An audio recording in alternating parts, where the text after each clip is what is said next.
আপনি ফোন করেছিলেন? আচ্ছা, এক মিনিট। অ্যাকচুয়ালি আমার এক বোন আছে, ওই যে ওখানে দাঁড়িয়ে আছে এদিকায়। আচ্ছা আচ্ছা, ওর বাবা মা খুবই অসুস্থ। আচ্ছা, এই বোনের? আচ্ছা বোন, তোমার নাম? আমার নাম আশা মুখার্জি। সোর্স অফ ইনকাম কিছু নেই। আচ্ছা, আর ওরা দুই ভাই বোন, ওদের পড়াশোনাটাও এখন বন্ধ হয়ে গেছে। বোন তোমার মানে মা বাবা দুজনেই? দুজনেই। আচ্ছা, কোথায় ওনারা কোথায় থাকেন? আমরা ভাড়াতে থাকি। আচ্ছা, আমাদের সেকেন্ড ফ্লোর আছে। ও আচ্ছা, এখানে তোমরা ভাড়া থাকো? সিস্টেম বাড়ি, এটা ফ্ল্যাট নয়, এটা ফ্ল্যাট সিস্টেম বাড়ি। এখানে ভাড়া থাকো? হ্যাঁ হ্যাঁ হ্যাঁ, এখানে ভাড়া থাকি। আচ্ছা আচ্ছা, এটা তোমার বাবা মা? হ্যাঁ হ্যাঁ, এটা আমার বাবা মা। আচ্ছা, ওনারা কি এইভাবে মানে সবসময় শয্যাশায়ী হয়ে রয়েছে? হ্যাঁ, সব সময়, কারণ বাবার মায়ের একদম ওঠার ক্ষমতা নেই। আচ্ছা, মানে বাবার কি হয়েছে তোমার বাবার? বাবা অ্যাকচুয়ালি আর্লি সেরেব্রাল অ্যাট্রফি হয়েছে। আচ্ছা, মানে উনি হাঁটাচলাও করতে পারে না? না না। আর তোমার মায়ের কি হয়েছে? মায়ের আগে অ্যাপেন্ডিক্স হয়েছিল। আচ্ছা, অ্যাপেন্ডিক্সের অপারেশন একটু ভুল হয়, তারপর ওটা হার্নিয়াতে কনভার্ট করে। আচ্ছা আচ্ছা, আর তোমার বাড়িতে কে কে রয়েছে? আমি, বাবা, মা, ভাই। আচ্ছা, ভাই কোথায় তোমার? আচ্ছা, এইদিকে আসো। তুমি ভাই নাকি? আচ্ছা, এইদিকে এসো। মানে তোমরা দুই ভাই বোন না? আচ্ছা, মানে বাবা মা কবে থেকে অসুস্থ হয়ে রয়েছে ভাই? 2023 থেকে। আচ্ছা, 2023 থেকে অসুস্থ হয়ে রয়েছে। তোমরা পড়াশোনা করো? না, এখন স্টপ হয়ে গেছে, আমার ক্লাস 10 অবধি। বাবার তাও মেডিসিনটা চলছে, মায়ের মেডিসিনটা পুরো টোটালি বন্ধ। মাসি আমাদেরকে বাড়ি ভাড়াটা দিচ্ছে, এটাই অনেক। মানে শুধু বাড়ি ভাড়া দিলে তো নয়, ইলেকট্রিক বিল, গ্যাসের টাকা, এগুলো যে আমি পড়ছি, মানে কতদিনই বা চাইবো কারোর থেকে। মানে এই বাবার বন্ধুরা, মানে আমার কিছু বন্ধুরা, বান্ধবীরা, দিদি, দাদা, এরা দিচ্ছে, ওখান থেকে যা চলার চলছে। ওনাদের কি তাহলে কি মানে প্রপারলি কোনো ট্রিটমেন্ট হচ্ছে না এখন? না। হ্যাঁ না, বাবাকে আমি ভাই আর নিয়ে গেছিলাম কল্যাণী এমসে। আচ্ছা, মানে আমারই বন্ধু একজন বলেছিল যে কল্যাণী এমসে নিয়ে যেতে পারিস। তো আমি কোনোদিনও কল্যাণী এমস এর আগে কখনো যাইনি। তো আমার বন্ধুর দাদা ওখানে কল্যাণী এমস ওখানে কাজ করে, তো উনি সবকিছু অ্যারেঞ্জমেন্ট করে দিয়েছিলেন।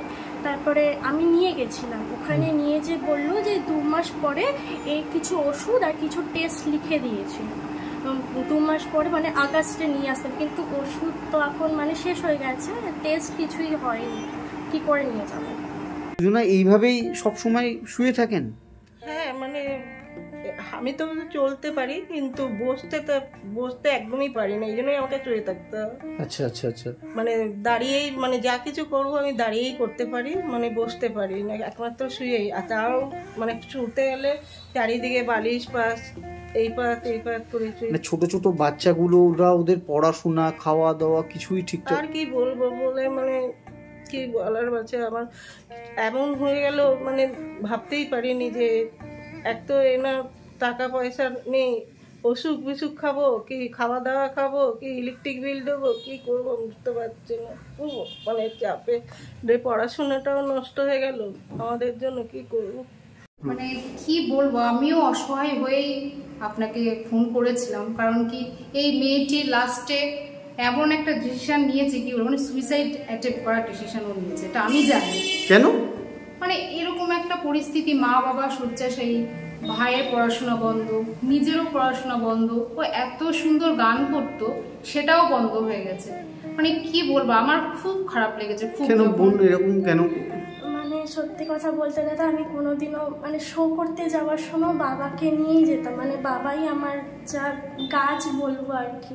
আমি নিজে কখনো বাইরে বেরিয়ে এখন অবধি জগৎটা ভালো করে দেখিনি। মানে আমার 24 বছর বয়স হয়েছে। মানে আমি এখন ফেসবুকে অ্যাড দিচ্ছি যদি কিছু কাজ পাই। মানে আমার কাজের নিয়ে কোনো মানে সেরকম এক্সপিরিয়েন্স নেই, বাট এখন যা কমেন্ট আসছে মেসেঞ্জারে, নোংরা নোংরা কথা, মানে কি বল, মায়ের সামনে বাবার সামনে তো কাঁদতে পারবো না। মানে আমি গানটা নিয়ে মানে অ্যাকচুয়ালি আমি ঠিক আছে ঠিক আছে, আমি কি করে করছি। ঠিক আছে, আমরা পাশে আছি তো, সবাই আছি তো, কোনো সমস্যা নেই। মাসি ভাড়াটা দিচ্ছে, কি করে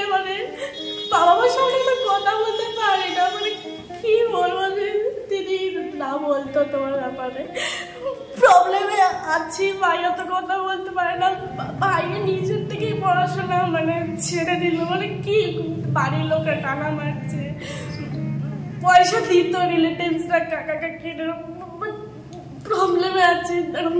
আসলে ব্যাপার হচ্ছে যে সোমনাথদা 2 বছর ধরে অসুস্থ, মানে এমন একটা রোগে উনি ভুগছেন, আর তার সাথে বৌদি, আচ্ছা, দুজনে মিলে এমন একটা পরিস্থিতির মধ্যে চলে গেছেন যে এনাদের রোজগারের মতো আর কেউ নেই।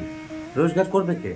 বাচ্চা দুটো একদম অসহায়, রান্নাবাড়ি করবার মতো অবস্থায় নেই, মানে বাচ্চারা ওরা কি রান্না করবে? তুমি সুইসাইড অ্যাটেম্প কেন করতে গেছিলে? কি করবো দাদা, কাজ তো করতে হবে, সব সময় তো মানুষের দিকে চাইলে তো মানুষ সব সময় আমাকে দিতে পারবে না, এটা পসিবলও না। চাওয়াটা মা কাঁদে যে কার থেকে নিচ্ছিস, মানে সব কথা তো মাকে খুলে বলবো না। বাবা মা এমন পরিস্থিতি হয়ে গেলে কোনোদিন ভাবতে পারিনি। পুরো আমি যেটুকুনো টিউশন নিই, টিউশনে যতগুলো টাকা পাই ওখান থেকেই মানে যত করি, আর দিদি ফেসবুক থেকে কিছু করে। তো তুমি টিউশন করো না? হ্যাঁ, আমার টিউশন আমি বাচ্চাদেরকে পড়াই। কটা টিউশন করো? একটাই পেয়েছি এখন। এরপরে এদের রোজগার, যে রোজগার করতেন সেই ব্যক্তি যদি পড়ে থাকে, তার রোজগার কেউ করবে? নানানভাবে মানুষের কাছে বলছে, এবার যে যেরকম পাচ্ছে, যতটুকুনি পাচ্ছে সেইটুকুনি দিচ্ছে, সেইটুকুনি দিয়ে তো আর চলে না। মানে হয়তো একবার দেবে, 2বার দেবে, তারপর তো বারবার কেউ দেবে না। এইরকমভাবে চিকিৎসা চালাতেই তো বহু খরচা, সেই খরচাটা উঠবে কোথায়? এবার খেতে একটা পয়সা খরচা, আবার চিকিৎসার খরচা, চিকিৎসার তো বহু খরচা, ওষুধ। খাওয়াটাও ঠিকভাবে হয় না, মানে দিদি দেখুন ডাল ভাত করে, কখনো মন থেকে ইচ্ছাও হয় কিন্তু খেতে পারি না, মানে পয়সা নেই।